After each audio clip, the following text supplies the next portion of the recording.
जवान बकरी की कहानी। 5 साल का राजू अनाथ हो चुका है। राजू स्कूल गया होता है। जब वो घर आके देखता है तो उस मासूम बच्चे के सर पे दुखों का पहाड़ टूट पड़ता है। उसे पता चलता है कि उसके माँ बाप अब इस दुनिया में नहीं रहे। अब वो बिल्कुल अकेला हो चुका है। माँ, बाबा, आपको क्या हो गया? उठो ना माँ, क्या हो गया आपको? मुझे अकेला छोड़ के कैसे चले गए? कौन मेरा ख्याल रखेगा? उठो माँ, बाबा, उठो ना। एक तरफ अभी राजू के माता पिता की अर्थी जली भी नहीं थी कि राजू को घर से निकाल दिया जाता है। दरअसल राजू के घर में उसके चाचा चाची और 2 बच्चे थे। राजू के पिता इतने मेहनती थे कि उन्होंने अपने दम पे बहुत अच्छा व्यापार खड़ा किया था। राजू के चाचा चाची बिना मेहनत किए उस व्यापार में से आधा हिस्सा चाहते थे। बहुत लंबे समय से उनके पीछे पड़े थे कि वो आधी जायदाद उनको दे दें। उनकी मनमर्जी का ना होने के कारण उन्होंने ही राजू के माता पिता को जहर देके मार दिया और अब राजू को घर से निकाल दिया। चल अब बड़ा हुआ रोना धोना, ले अपना सामान और चलता बन इस घर से। चाची जी, मैं बिल्कुल अकेला हो गया हूँ। मैं कहाँ जाऊँगा? मुझे घर से ना निकालिए। उसी चीज से हमें कोई ठेका नहीं है।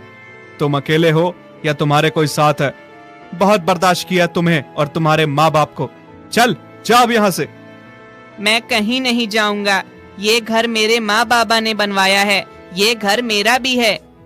ओहो हो, देखो जी, पूरी अपने माँ बाप की जुबान बोल रहा है। सांप की औलाद सपोला ही होगी। अगर अब हमने इसे एक दिन भी घर में रखा तो ये लड़का हम पे हावी होगा। इस तरह से सारे मिलके इतने छोटे से बच्चे को घर से बाहर निकाल देते हैं। ठंड में राजू रोता है, इधर उधर भटकता है, पर उसे कहीं रहने के लिए जगह नहीं मिलती। फिर राजू चलता चलता एक नदी के किनारे पे आ जाता है और वहाँ पे आके बैठ जाता है। माँ, मुझे अकेले बहुत डर लग रहा है। पता नहीं कैसी कैसी आवाजें आ रही हैं। बहुत भूख भी लगी है। यहाँ ठंड भी बहुत है। भूखा प्यासा राजू ठंड में ठिठुरता हुआ वहीं सो जाता है। तभी थोड़ी देर में जंगल में एक जवान खूबसूरत सफेद रंग की बकरी आती है, जो राजू को ऐसे सोते देख के उसके पास आती है। हैरान करने वाली बात ये थी कि वो बोलने वाली बकरी थी। अरे, ये तो इंसानी बच्चा है। ये किसका बच्चा है? इतनी रात को जंगल में, और वो भी अकेला। पास जाकर देखती हूँ। अरे, ये तो ठंड से कांप रहा है। ना जाने कहां से बकरी एक चादर ले आती है और राजू को उड़ा देती है। मुझे यहीं रहना चाहिए, इस बच्चे के पास, जब तक इसके माँ बाप इसको यहाँ से आके नहीं ले जाते। अगर मैंने इसे अकेला छोड़ दिया तो कहीं इसे कोई जंगली जानवर खा ना जाए। बकरी रात भर वहीं रहती है राजू को देखने के लिए कि शायद उसके माँ बाप आके उसे ले जाएं। देखते ही देखते सुबह हो जाती है, पर कोई नहीं आता। आहा, सुबह हो गई। अरे, ये चादर कहाँ से आई? मेरे पास तो कोई चादर नहीं थी। तुम ठीक हो ना? कौन हो तुम? और यहाँ अकेले जंगल में क्या कर रहे हो? राजू बकरी को बात करता हुआ सुन के हैरान रह जाता है। तुम बोल सकती हो क्या? हाँ, मैं बोल सकती हूँ। और रात को चादर मैंने ही तुम्हें उठाया था। राजू को यकीन नहीं हो रहा था। उसे सपना लग रहा था। डरते डरते बकरी से हाथ लगाता है। अरे, तुम सच में हो? मुझे लगा मैं कोई सपना देख रहा हूँ। नहीं, ये सपना नहीं, हकीकत है। अच्छा ये बताओ, तुम्हारे माँ बाप कहाँ हैं? तुम इतने छोटे हो, जंगल में तुम्हारा रहना ठीक नहीं है। मैं तुम्हें घर छोड़ देती हूँ। मेरे माँ बाप नहीं हैं। राजू सारी बात बकरी को बताता है। राजू की बात सुन के बकरी बहुत दुखी होती है। मैं बहुत अकेला हूँ। मुझे बहुत भूख भी लगी है। नहीं बेटा, ऐसे रोते नहीं हैं। जिसका कोई नहीं होता उसका भगवान होता है। तुम कहते हो तुम्हारी माँ नहीं है, मैं हूँ ना तुम्हारी माँ। जानते हो, मेरा एक बच्चा था, वो बीमार हो गया। देखते ही देखते मेरी आंखों के सामने उसने दम तोड़ दिया। और मैं कुछ न कर पाई। तुम्हारी माँ नहीं है ना? आज से मैं तुम्हारी माँ हूँ। तुम मुझे माँ कहना, और आज से मैं तुम्हें अपना दूध पिलाऊंगी। तुम्हें भूखा नहीं रहने दूंगी। सच माँ, तुम मुझे अपना दूध पिलाओगी? हाँ मेरे बच्चे, मुझे भी बड़ा मन होता है दूध पिलाने का। भगवान ने तुम्हें मेरे बच्चे के रूप में भेज दिया शायद। राजू बकरी के गले से लग जाता है और बकरी उसे चाटने लगती है, प्यार देती है। फिर बकरी उसे अपने साथ रखने लगी। अपने निवास में वहाँ उसका एक माँ की तरह ख्याल रखती, दूध देती। माँ, बाबा, सुना आपने? हाँ माँ, आप लोग क्या कहते रहते हो? आपको किसी चीज का पता भी नहीं रहता। किस बारे में बात कर रहे हो बेटा, बताओ तो। माँ, हमने उस राजू को घर से निकाल दिया था। सोचा था अकेले रह के कहीं मर जाएगा, पर ऐसा कुछ नहीं हुआ। उसकी तो इतनी अच्छी किस्मत है, अभी तक जिंदा है। सुना है उसे कोई बकरी माँ बन के पाल रही है, वही उसकी देख रेख कर रही है, उसको दूध पिलाती है, उसको अपने साथ रखती है। क्या तुम सच कह रहे हो? ऐसा कैसे हो सकता है? इतनी ठंड में उसे बाहर निकाला था, सोचा था कहीं ठंड में भूख से खुद ही मर जाएगा, लेकिन अभी तक मरा नहीं। ये लड़का कौन सी किस्मत लेकर आया है, मरता भी नहीं। जिंदा रहा तो कल को हमारे लिए मुसीबत बन जाएगा। इसका कुछ करना होगा। राजू की चाची अपने दोनों बच्चों के पास राजू के लिए वही जहर वाले लड्डू भिजवाती है जिससे उसने उसके माँ बाप को मारा था। राजू, ओ राजू। हैं? दीदी, तुम यहाँ?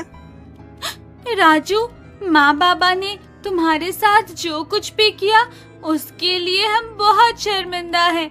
हमें बहुत बुरा लगा। हाँ राजू, माँ बाबा को तुम्हारे साथ ऐसा नहीं करना चाहिए था। माँ बाबा ने बहुत गलत किया। राजू, तुम भूखे होगे ना? नहीं, मैं भूखा नहीं हूँ। मुझे माँ मिल गई है, बकरी माँ, जो मेरी माँ की तरह ध्यान रखती है, दूध पिलाती है। अच्छा, पर फिर भी तुम्हें बेसन के लड्डू बहुत पसंद है ना? माँ ने हमारे लिए बनाए थे। मैं और भाई तुम्हारे लिए ले आए हैं। लो, खा लो। राजू के भाई बहन उसे लड्डू देते हैं। राजू, हम चलते हैं, तुम याद से लड्डू खा लेना। भाई बहन के जाने के बाद जैसे ही राजू लड्डू खाने लगता है, उसी समय राजू की बकरी माँ आती है और सारे लड्डू गिरा देती है। अरे माँ, ये क्या किया आपने? मेरा भाई और बहन मेरे मनपसंद लड्डू लाए थे, तुमने गिरा दिए। शुक्र है मैंने गिरा दिए। अगर तुम खा लेते तो ना जाने क्या हो जाता मेरे बच्चे। मैं फिर से अपने बच्चे को खोना नहीं चाहती। उस लड्डू में जहर था। वो तुम्हारे भाई बहन नहीं है, उन्हें यहाँ तुम्हें मारने भेजा था लड्डू में जहर मिला के। क्या माँ, तुम सच कह रही हो?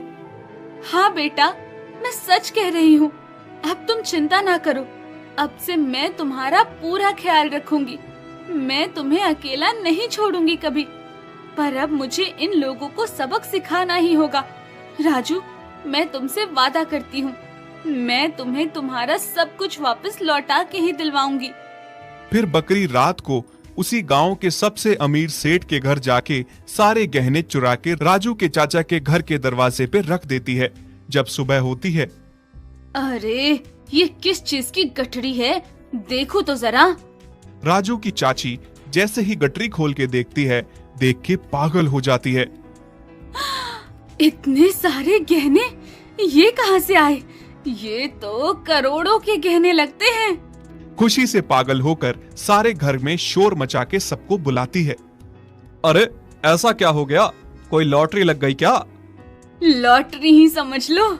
इतने सालों से हम जिस कारोबार को हड़पने के जद्दोजहद में थे, इतनी मेहनत की उसके लिए हमने। भाई और भाभी तक को मार दिया, फिर भी वो जायदाद हमें पूरे तरीके से हासिल ना हुई। और आज देखो, बिना मेहनत किए ही इतने सारे गहने मिल गए।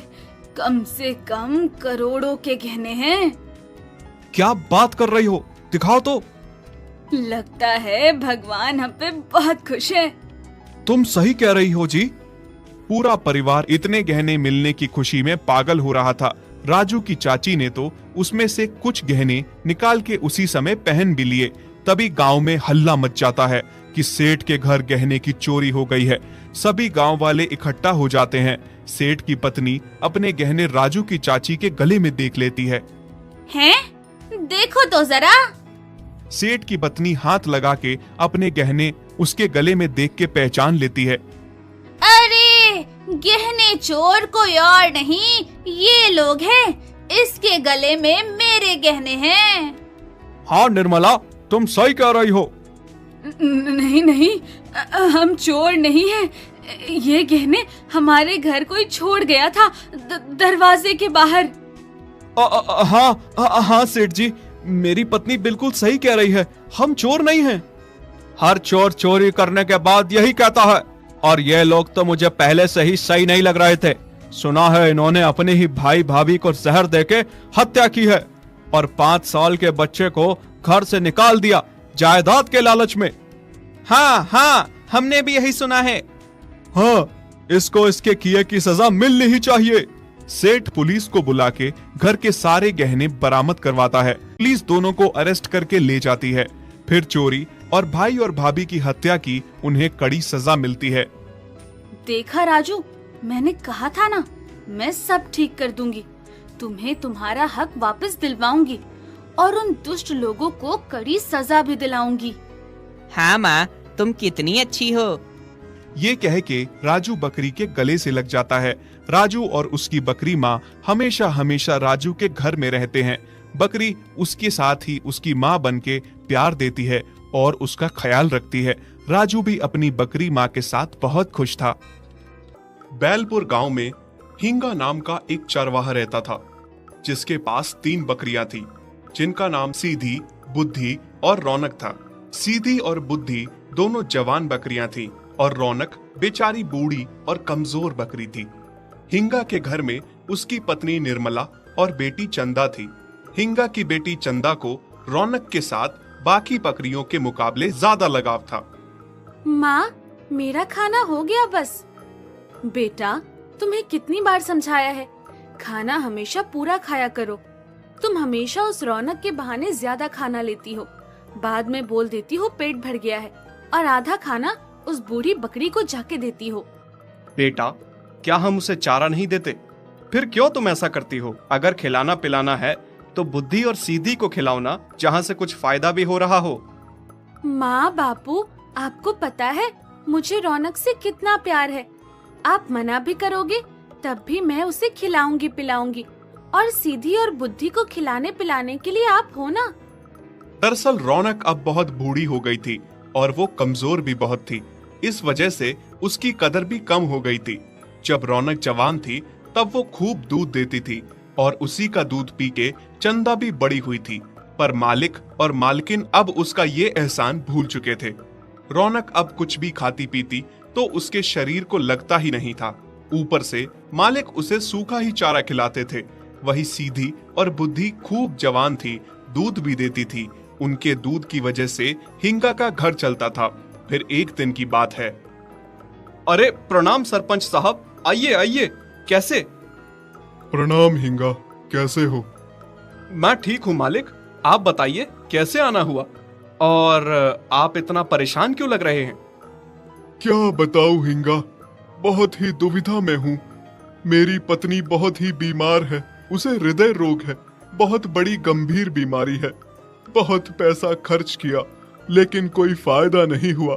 डॉक्टरों का कहना है कि उसे अगर बकरी का दूध हर रोज पिलाया जाए तो वो ठीक हो सकती है, और यहाँ दूर दूर तक बकरी का दूध तुम्हारे अलावा किसी के पास नहीं है। क्या तुम मेरी पत्नी को बचाने में मेरी इतनी सी मदद नहीं करोगे? मुझे अपनी घर की बकरी का दूध नहीं दोगे? लेकिन मालिक, मेरे घर का दूध पहले से ही किसी के घर में जा रहा है, मैं आपको कैसे दे सकता हूँ? मुझ पे मेहरबानी करो, मैं तुम्हें डबल भाव दूंगा दूध का, पर इनकार ना करो। डबल भाव सुन के हिंगा सोच में पड़ जाता है। ठीक है सरपंच साहब, बात आपकी पत्नी की जान की है तो मैं आपको दूध देने को तैयार हूँ। आप रोज आके मेरे घर से दूध ले जाइए। बहुत बहुत धन्यवाद तुम्हारा। अरे वाह जी, ये तो हमारी चांदी ही चांदी है। दूध अब डबल भाव में बिकेगा। सीधी और बुद्धि तो हमारे लिए सोने का अंडा देने वाली मुर्गी से कम नहीं है। हाँ निर्मला, तुम सही कह रही हो। आज से तुम सीधी और बुद्धि को और ज्यादा खूब खिलाया करो ताकि वो ज्यादा से ज्यादा दूध दें। ये सारी बातें पीछे खड़ी सीधी, बुद्धि और रौनक सुन रही थी। सीधी और बुद्धि को ये सुन के खुद पे बहुत ही घमंड हो रहा था और फिर वो रौनक को ताने सुनाने शुरू कर देती हैं। सुना बहन बुद्धि, तुमने मालिक क्या कह रहे थे? हमें और ज्यादा खिलाने पिलाने की बातें कर रहे थे। हाँ बहन सुना, आखिर खिलाए पिलाए भी क्यों ना, हम दोनों मालिक के इतने काम जो आती है। नहीं तो इस बूढ़ी रौनक की तरह थोड़ी, जो किसी काम की नहीं है, ना अपने किसी काम की, ना मालिक के किसी काम की। तुम दोनों ऐसा क्यों कह रही हो? एक दिन तुम्हें भी यहीं आना है जहाँ आज मैं हूँ। एक दिन तुम्हें भी ये बुढ़ापा और कमजोरी देखनी है। जब मैं तुम्हारी तरह जवान थी, मैं भी बहुत सारा दूध देती थी। चंदा मेरा दूध पी के ही बड़ी हुई है। हाँ देखो तो, बूढ़ी हो गई है, पर अकड़ देखा अभी तक नहीं गई। मैं तो कहती हूँ तुम्हारा जीवन व्यर्थ है, किसी काम की नहीं हो तुम। हाँ सीधी सही कह रही है। मुझे तो लगता है कुछ दिनों में मालिक तुमसे तंग आके तुम्हें कसाई को बेच देंगे। सीधी और बुद्धि की बातें रौनक को बहुत दुखी करती हैं। वो बहुत रोती है। रौनक का रोना देख के चंदा को बहुत बुरा लगता है। उसके माँ बाप रौनक के साथ जो कुछ भी कर रहे थे उसे बुरा लग रहा था। रौनक, तुम मेरी माँ से कम नहीं हो, मुझे इस बात का एहसास है। माँ ने मुझे बताया था कि मैं तुम्हारा दूध पी के ही बड़ी हुई हूँ। तो क्या हुआ, आज बापू और माँ तुम्हारा एहसान भूल गए हैं, पर मुझे इस बात का पूरा एहसास है। मैं तुम्हें कुछ नहीं होने दूंगी, और कोई तुम्हारा ख्याल रखे ना रखे, मैं रखूंगी और खुद से कभी दूर नहीं जाने दूंगी। तुम मेरे लिए माँ से कम नहीं हो। बस इस तरह से हिंगा के घर से रोज बकरियों का दूध सरपंच के घर उनकी बीवी के लिए जाने लगा। सीधी और बुद्धि इस बात से अपने ऊपर खूब मान करती और रौनक का मजाक उड़ाती थी। साथ ही हिंगा और उसकी पत्नी डबल भाव में दूध बेच के बहुत खुश थे। सुनिए जी, मैं तो कहती हूँ हम लोग इस रौनक को जो सूखा चारा खिला रहे हैं वो भी बर्बाद कर रहे हैं। ना तो ये दूध देती है, ना ही अब इसे खिलाने का फायदा है। इसके शरीर को लगता ही नहीं, बूढ़ी हो गई है, और दुबली पतली भी देखो कितनी है। हाँ, कह तो तुम सही रही हो। मैं भी कुछ सोच रहा था बड़े दिन से। जब हमें बकरियों का दूध बेच के इतना फायदा हो रहा है, तो एक बकरी दूध देने वाली और खरीद लेते हैं। ऐसा करते हैं, कल ही रौनक को कसाई को बेच के उन पैसों में कुछ और पैसे डाल के एक बकरी और खरीद लेते हैं। कसाई भी इस बूढ़ी बिन मांस वाली बकरी की आधी कीमत देगा। हाँ जी, आप सही कह रहे हैं। पीछे खड़ी रौनक उनकी सारी बातें सुन लेती है। उसे बहुत दुख होता है और फूट फूट के रोने लगती है। सोचती है जब वो दूध देती थी तब उसकी कितनी कदर थी। आज वो बूढ़ी और कमजोर हो गई है तो उनके किसी काम की नहीं रही और उसे कसाई को बेच रहे हैं। माँ बापू, ये क्या कर रहे हैं आप? मैं रौनक को कसाई को नहीं बेचने दूंगी। आप भूल गए उसके एहसान। उसी का दूध पी के बड़ी हुई हूँ मैं। आप ही तो सुनाया करती थी ना मुझे। फिर आज इतने खुदगर्ज कैसे बन गए आप? अगर बेचना ही था तो किसी आम इंसान को बेच देते। आप तो उसे मारने के लिए कसाई को सौंप रहे हैं। कसाई को ना बेचे तो किसको बेचे? कौन लेगा इस बूढ़ी कमजोर बकरी को? कम से कम कसाई थोड़े पैसे तो दे रहा है ना इसके। हाँ बेटी, आज हर कोई अपना फायदा देखता है। इस बकरी से किसी को फायदा नहीं है, इसलिए इसे कसाई को बेच रहे हैं। और यही होता रहेगा बेटी। कल को अगर सीधी और बुद्धि भी बूढ़ी हो जाएंगी तो दूध नहीं देंगी, तो नई बकरियां लानी पड़ेंगी और उनको बेचना पड़ेगा। ये सुन के सीधी और बुद्धि की आंखें खुल जाती हैं कि आज हम रौनक की बेबसी और बुढ़ापे का मजाक उड़ा रहे हैं, कल मालिक हमारे साथ भी ऐसा ही करने वाले हैं। दोनों एक दूसरे को देखती हैं और बहुत परेशान हो जाती हैं। दूसरी तरफ चंदा जिद पे आ गई थी कि वो रौनक को बेचने नहीं देगी। मैं तो सुबह यहाँ से चली जाऊंगी। मालिक मुझे कसाई को सौंप रहे हैं, पर मेरे जाने के बाद तुम दोनों अपना ख्याल रखना, क्योंकि जो आज मेरे साथ हुआ वो कल तुम्हारे साथ भी हो सकता है। इंसान बस फायदा देने वाली चीज को रखते हैं। माफ करना रौनक, हमने तुम्हारी बेबसी और बुढ़ापे का बहुत मजाक उड़ाया, जबकि हम ये भूल गई थी कि एक दिन हमने भी बुढ़ापे में आना है। तब शायद हमारे साथ भी ऐसा हो सकता है। मालिक हमारे साथ भी यही कर सकते हैं। हाँ रौनक, सीधी सही कह रही है। आज तुम्हारे साथ हो रहा है, कल हमारे साथ होगा। मुझे बहुत बुरा लग रहा है तुम्हारे लिए। काश कोई चमत्कार हो जाए और मालिक का मन बदल जाए, वो तुम्हें ना बेचे।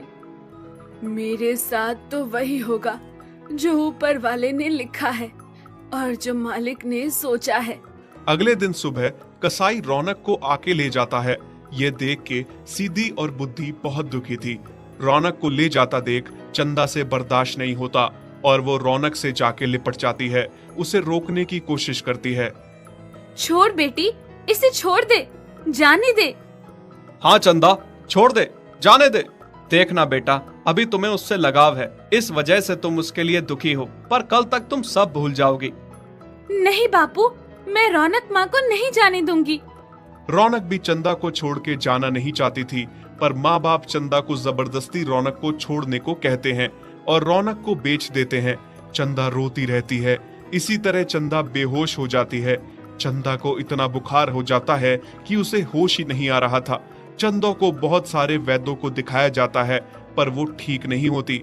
फिर एक दिन वैद्य बताते हैं कि चंदा की बीमारी का इलाज बस वही बकरी है, आप उसे वापस ले आइए जिसे ये अपनी माँ समझती है। निर्मला, एक ही तो बच्ची है हमारी, जिसके लिए हम इतना सब कुछ कर रहे थे। अगर वो ही नहीं रहेगी तो हमारा जीवन व्यर्थ है। हाँ जी, आप सही कह रहे हैं। अगर रौनक में हमारी बच्ची की जान बसती है तो आप जल्दी से जाइए और रौनक को वापस ले आइए, इससे पहले कसाई उसे काट दे।